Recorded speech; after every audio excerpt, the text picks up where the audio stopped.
Yep, ready when you are. So let's first of all, obviously, we kind of you were brought to our attention by the paper that you wrote.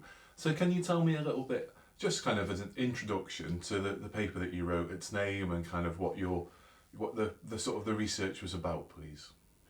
Well, I think the paper that you read was a study I did for the Economic and Social Research Council in 2006 to 2007, when I went back to the potteries to do a study there of industrial decline and regeneration.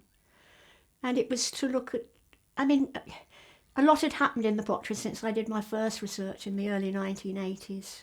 And so many potteries factories had closed down then and people had lost their jobs. And it didn't seem to me it was being reported in the newspapers. It was just sort of ignored, really. And so I wanted to go back, and I did get the funding to do that for a year. And I contacted people I'd known in the 1980s in various ways, and also new people who'd worked in the industry since. They'd all, of course, lost their jobs. None of them were working in the pottery industry anymore. And I had three questions, really. One was, how do people of the potteries explain what's happened to the pottery industry? And how do they feel about that now?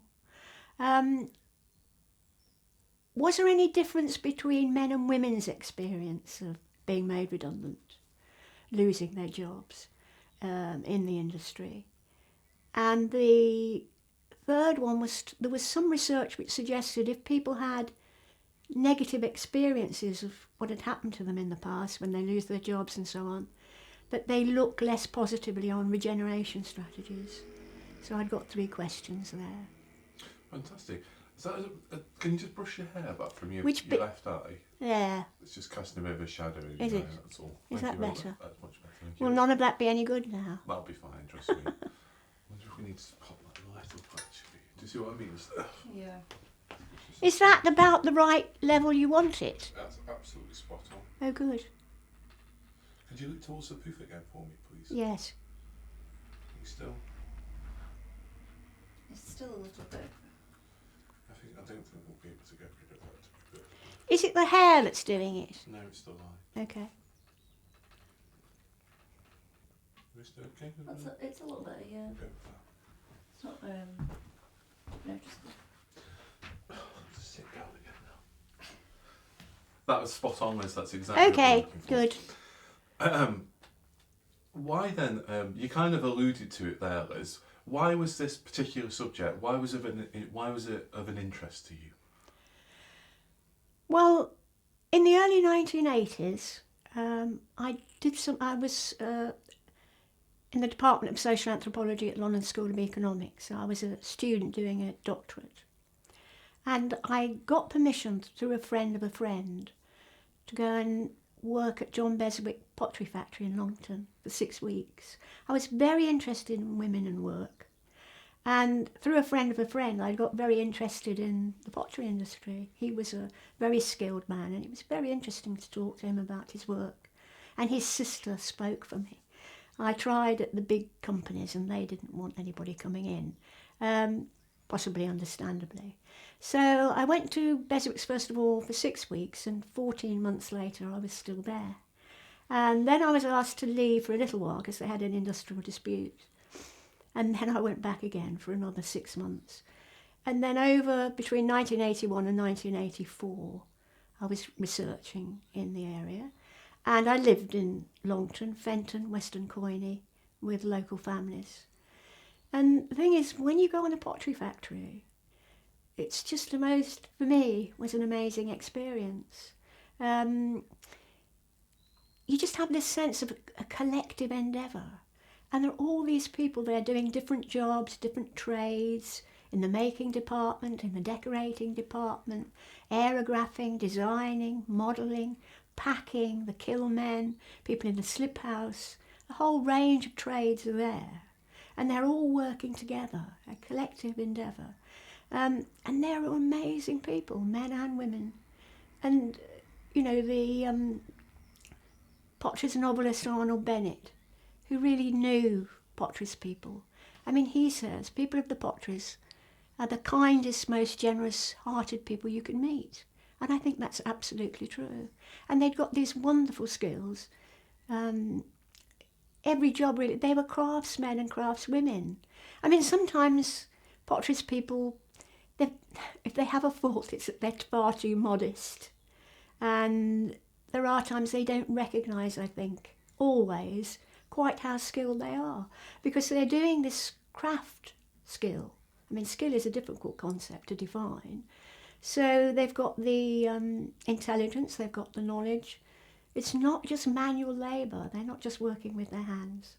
They're problem solving all the time, and they understand their medium, whatever they're doing, they're in control.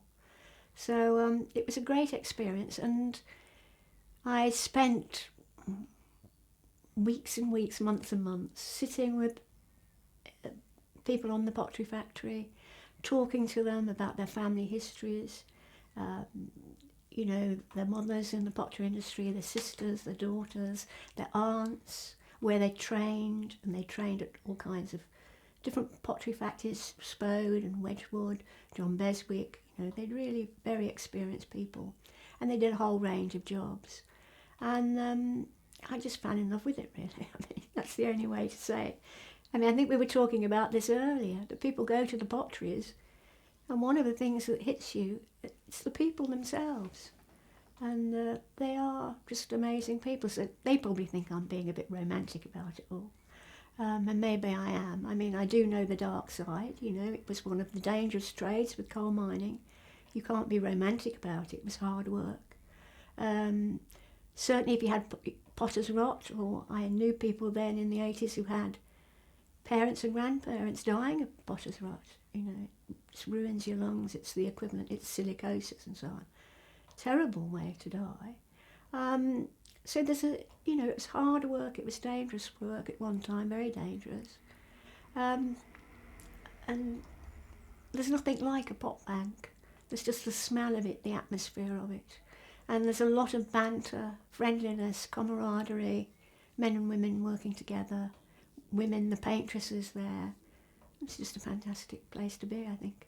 And I've loved it ever since. Now, you mentioned then, it's quite interesting your experiences, and I don't think we've actually got this question, but I'll ask it you anyway, just to pick up on what you just said. What did you find was the role of women in the pot banks then? What were their kind of role, and what was their kind of place, not just literally, as in paintresses, etc., but their kind of, how integral and how important were they to the life of the pot?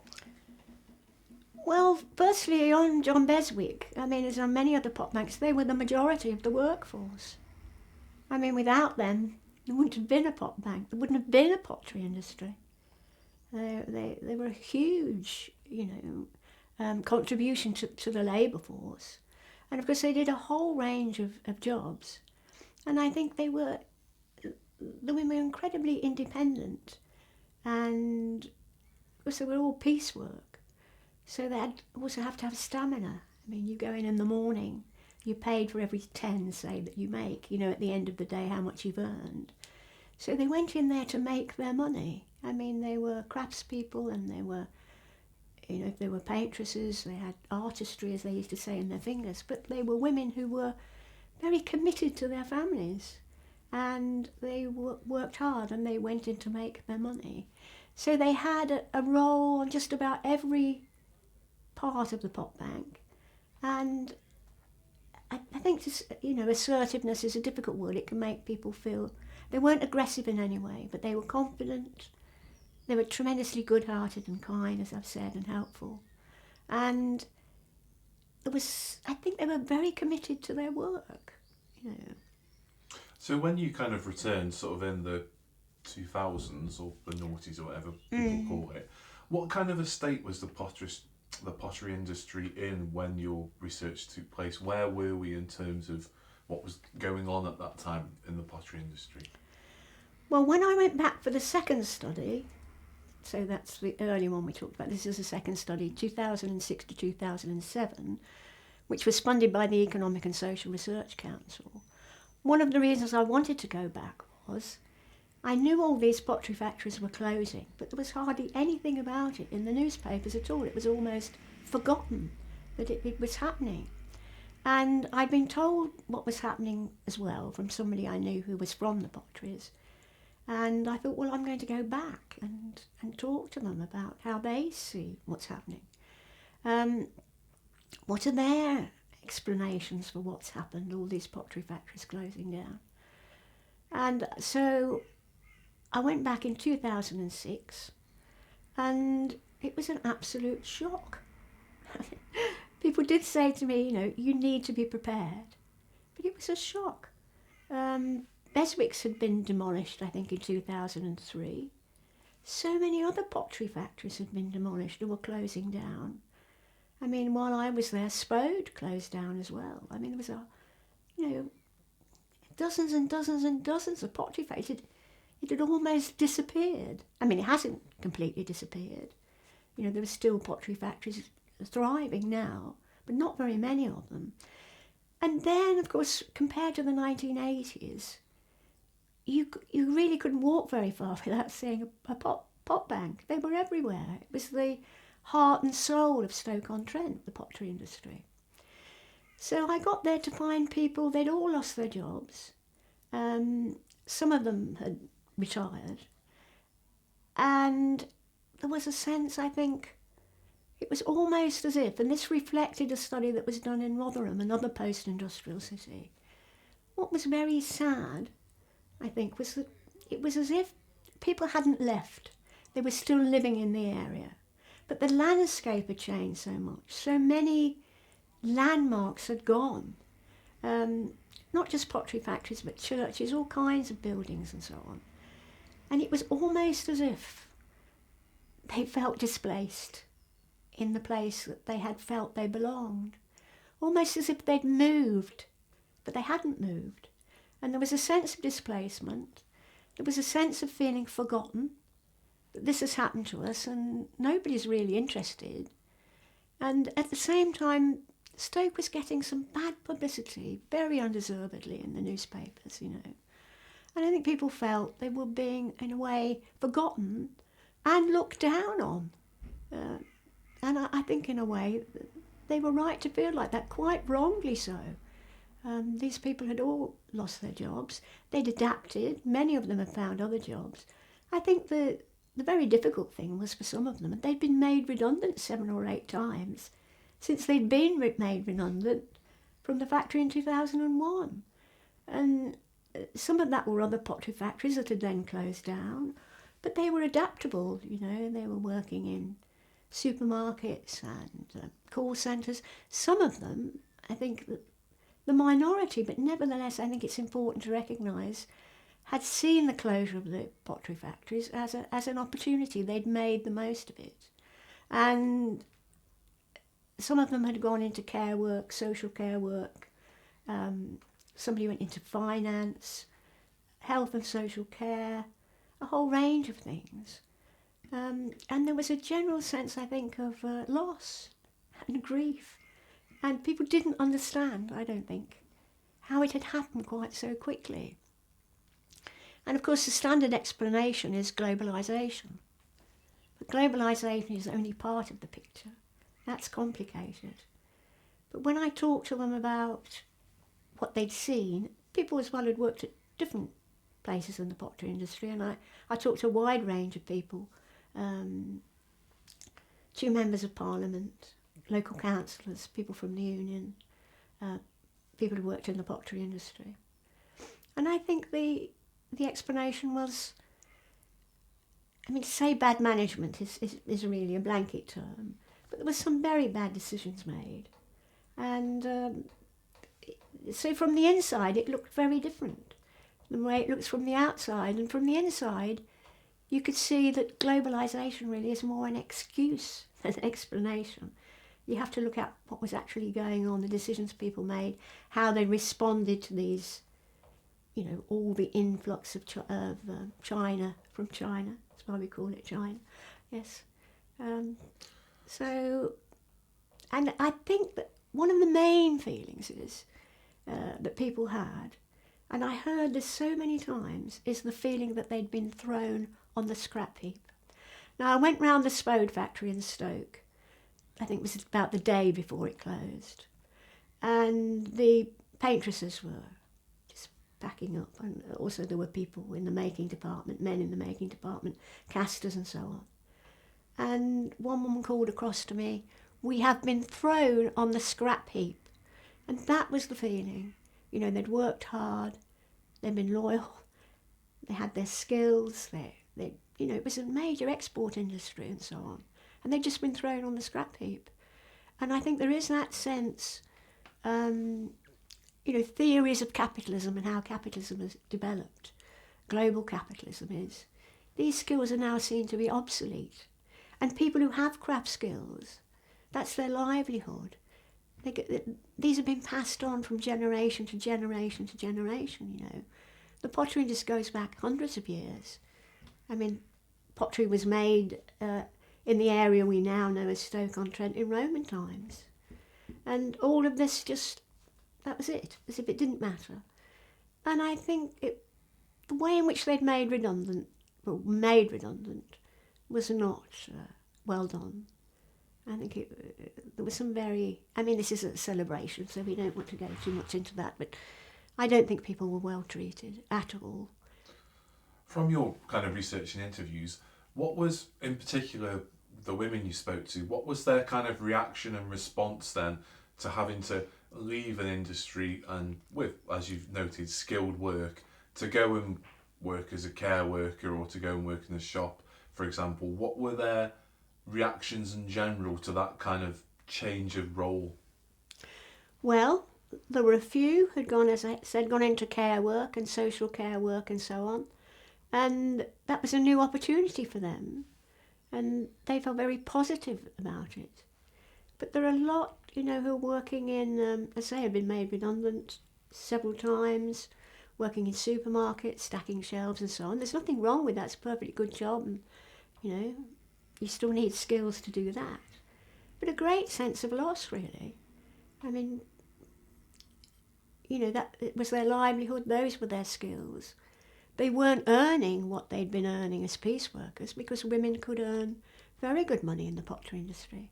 This sort of image of poorly paid women pottery workers, you know, there were poorly paid jobs, indeed there were. But at the same time, women could work hard. If they were fast workers, they could earn the money. I think a sense of almost disbelief that this could have come about. I mean, it's hard really to get a sense of it across, but when I was there in the 1980s, first of all, people would say to you, well, the writing in a way was on the wall then. There was a recession and they weren't taking new people on. But the idea that there wouldn't be a pottery industry in Stoke-on-Trent, it was a bit like somebody saying, you know, cats can talk. It was so unimaginable that it could ever happen. It had been there for hundreds of years and people saw the past in the present going on into the future. And so did I.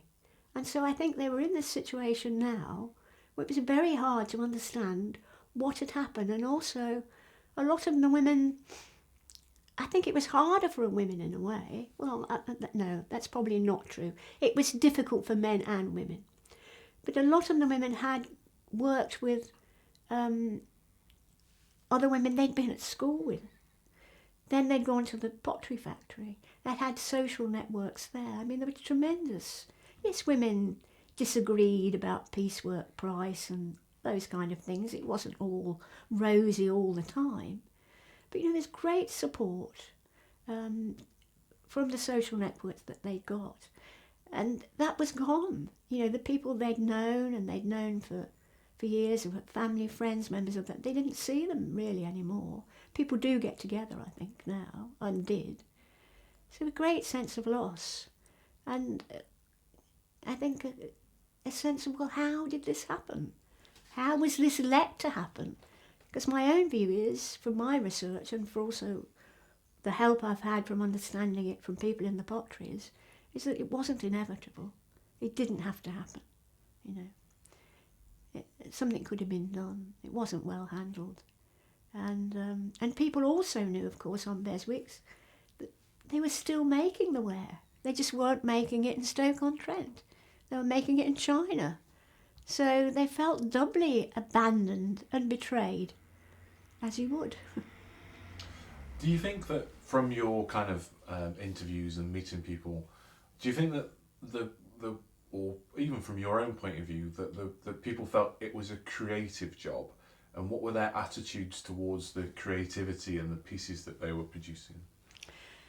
Well, I think a very interesting thing about that is, of course, they're working in an industrial setting, and you can think that, you know, they're turning out these, whatever it is, you know, ornamental earthenware, bunnykins, Beatrix Potter figures, you know, by the hundreds and hundreds and hundreds and hundreds and hundreds. And you'd think they would be all the same, but I was talking to a paintress about this the other day, and of course every one for her was different, you know, because they're hand painted, they were hand decorated. So there was a creativity then. People talk about painting the eyes and then looking at the eyes on a figure and thinking, oh, well, what's that saying to me? Or maybe I'm not having a good day today, or whatever. So actually putting character into the work. And in the making department, what's known as the clay end, there was creativity there too. You know, it because they were making things. They're not only using their hands, but they have to be creative when there are difficulties or problems come up, something isn't working, and they're working with clay. I mean, it's not exactly mud, it's got lots of ingredients in it, but they're actually working with this material. And so that in itself is a creative process, I think. Fantastic. I've got a couple of questions now, and I'll move on to them. How would you describe the contribution women have made to the ceramics industry? Well, ceramics is also glass, isn't it? It's not just pottery. I think they've made a fantastic contribution to the pottery industry. There wouldn't be a pottery industry without women in it. They've worked in a range of trades. They've had all of the skills, you know, from designing, making, decorating, selecting, the whole range of things have been there. And I think they've also been central in that close connection between factory and community, those links, those social networks that make people feel they belong, that they understand that they're there, that that's their home, and they make a contribution to it. And I think women have been central in that, partly because they've gone out to work and they've worked hard, they've earned their money, and so they've helped their families, they've worked in the community, they have a great sense of, I think, getting on together. They really do have the knack of that. So I think in the workplace, in the family, in the community, women have been absolutely central. Fantastic. And do you think women are fairly represented and present in the history of ceramics? Well, that's a very difficult question, because That it's was not one of mine. yours. That was from our funders, basically. The history of ceramics is a huge area. There's the work of the late Richard Whip, who was a wonderful historian, and he's done some wonderful work on women. I think I can make more of a point, really, from a social science perspective, is that the industries that really have been focused on have been the heavy industries, the male industries, you know, the docks, coal mining, shipbuilding, these kind of industries. So the pottery industry hasn't been. There's much more interest now, which is wonderful, but it hasn't been central in a way. Although there are wonderful historians, and women's work is in there. Yes, I don't think I can answer it actually. Can we scribble? Yes, no problem. It's a difficult one because I can think of yes, it has, no, it hasn't. This next one's probably a bit more straightforward. What challenges do you think women have had to overcome within the pottery industry? Well, I think there are challenges that women anywhere have going to work, is that they've got families. So there's combining home and work. That's always a challenge, I think, for women. And I think historically, women have tended to be, well, I can't say lower paid necessarily, because sometimes they can earn more because of the piecework, but I think the challenge has been, I'll give an example, again from decorating, but I can probably think of from the making department as well. It's not just that, but that somebody, after they left Beswick's, went to work at another factory, and there were male painters there, so the male version of the paintresses. And they were paid much more, they found out, than the women were being paid, and they weren't as fast. So there is that difference in terms of when you have, similar occupations, that men were better paid, and also that they tended to work at the, if you like, the higher status factories. And I knew somebody who went to one of these factories and said to the men who were decorating, you're slower than the women, I know, and you don't paint so well either. That's probably a bit unfair to the men. So, and I think also, if I look back to my experience, yes, there were women casting at Beswick's, working in the clay department, the making department, but they were casting the small figures on a machine, and it was the men doing the bigger pieces. So there was more status really accorded to men in the clay end than to women. Now, there was no reason for that. It wasn't necessarily heavy work. Even that wasn't a reason. So I think there's always been that difference, really, as there are in many industries. And I think it's to the credit of women in the pottery industry that many of them, some of the women I knew earned more than their husbands because they were so good at what they did. And they were good piece workers too. They were fast and committed and very skilled. Fantastic. How do you think the issues of class and gender impacted on women's work and their progression within the industry? I think there's an addition to this. You've said that class is best understood not as an abstract generalising category, but in the local and specific context of women's working. Yes, I think I could write a paper on that question. I'm not sure I can answer it in a way. It's a very difficult one. Some of the issues of gender I've just covered. Yeah. Yeah. Is there anything we can say about, if we look at how you think... Yeah, do you kind of think that being a woman impacted upon progression and how people were viewed in the pottery industry and how women were viewed? Do you think that it maybe held them back, or do you think it didn't hold them back? I think it's kind of what we're getting at there. Yes, well, I think the point I was making before about the different jobs, even in one department, it's difficult, held them back. Can I just have a think? Yes, thanks. Yeah. Yep. You're going to ask me again?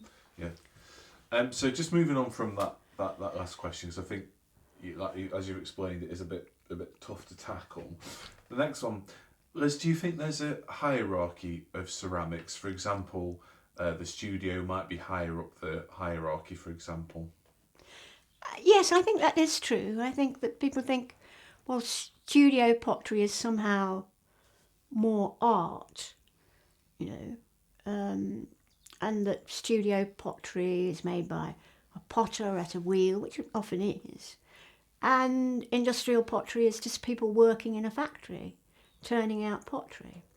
But I'd say, first of all, you have studio potters come to Stoke-on-Trent. I met a studio potter who's now quite famous, who came to Stoke-on-Trent because he wanted to really learn about pottery. And he knew that industrial potters really know about pottery. And also you have people coming to Stoke-on-Trent if they're studio potters, or from elsewhere if they have problems and they don't know how to sort them out. Who would you talk to? You go and talk to a potter in Stoke-on-Trent and they'll tell you. And I think Emma Bridgewater probably recognised that when she came to Stoke-on-Trent. So there's that aspect of it, I think. And what people don't realise, I mean, there's the Potteries Museum and Art Gallery, which has fantastic Staffordshire pottery. But in Cambridge, where I am now, I was at the Fitzwilliam Museum the other day, and there was a most amazing piece of pottery. It was a covered dish. It was absolutely beautiful. It was a Minton. Of course, Minton factory's been pulled down, as you know. So it was Minton. You couldn't imagine, in a way, that that was made by a human hand. It was so beautiful and stunning. But it had been made in a dusty pottery factory. And I would challenge any studio potter to make something of that quality and standard. So I think there's a bit of snobbery about it, except studio potters, as I've said, they come to Stoke-on-Trent. They want to learn about potting, and that's why there's tremendous now growth in creative small and medium businesses. Lots and lots and lots. Somebody told me about 200 smaller pottery businesses doing very well, and people coming into potteries now to learn from potters. As far as women go, yes, I think what happens is that, what can I say? Women can be of two minds, really, I think. Sometimes when you're talking to them, they're very aware of their skills. You know, some of them have trained 5, 6, 7 years in the old days when they had the apprenticeship system. And there are still women around, you know, who can remember that time. And they're very creative people. But at the same time, they also have this sense that they're there in a pottery factory, and they think because they've got these skills, but so have all the women sitting around them, you know, that there's nothing special about them. It's just what you do. Whereas I think if you're a studio potter, you do feel in some way you're more special and so on. So I think the context in which women are working, I think there is that difference. Fantastic. Do you think agencies documenting and presenting industrial heritage have a responsibility for portraying an accurate picture? Can I just add something to that sort of question you asked me before? Yeah, sure. Okay. Well, I'll give you as an example a friend of mine who was a paintress. And now she's retired, she started painting. Actually painting, not just painting figures, but doing landscapes and things. And they're absolutely amazing.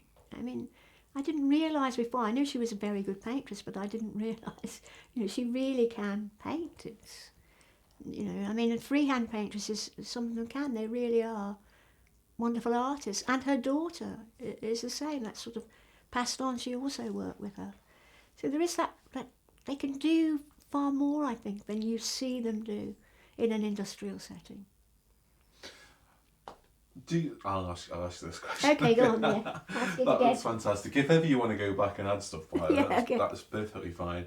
Do you think agencies documenting and presenting industrial heritage have a responsibility for portraying an accurate picture? Yes, I do. I think they do. I mean, there is a view, as you know, I'm studying heritage at the moment, and there is a view that heritage is, you know, it's about nostalgia and as nostalgic look at the past. And I think that you do need to be as accurate as you can be, because these are important historical questions. It's important to document them, and so that heritage is a real link with that communal legacy. You know, we do know what was there. We do appreciate what these women did and continue to do. You know, they're still working in the industry. So yes, I do. I think my own view of heritage, it's not everybody's view, but the closer heritage and history gets, and there needs to be the accuracy there, I think so, yes. Otherwise we're just fooling ourselves, aren't we, about the past. We're just pretending about what it was like. And I think that's the good and the bad, the negative and the positive. Definitely. And I think you've kind of answered that next question there, which was, is there a danger nostalgia can overly I'll ask it you anyway, and you can Okay. tell me what you think. Is there a danger that nostalgia can overly sentimentalise the past? Well, yes and no, I think, is the answer to that. I think that nostalgia is a strong emotion, and I think, you know, when I went back in 2006 to 7, there was nostalgia for the industry. And as the years have gone by and people look to the past, I think they're seeing more, even more, what was lost, a way of life. But I think a little bit of nostalgia is fine. And I don't just think that heritage is only about nostalgia. I think there's an element of it. But it's also about that communal legacy. It's about people's history. It's about the history of communities. And it's about the way that people understand where they are now in relation to the past and then relate that to their future.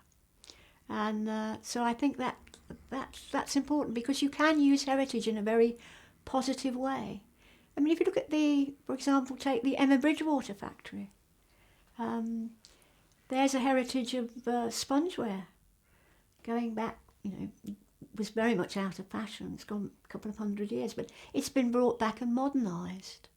So that's using heritage of a skill that's been lost, bringing it back in a very positive way and a very modern way and a very successful way too. Fantastic. We're almost at the end of the questions. You'll be pleased to know. No, that's all right. How would you describe, obviously you're somebody who's still got a very keen interest in the ceramics industry. Yes. So how would you describe the contribution that women are making to ceramics today? Well, the contribution women are making to ceramics today, if we take the Emma Bridgewater factory, I think they have 300 people working there, and 2/3 of those are women. So in terms of the labour force, they're still a very important part of the pottery industry labour force.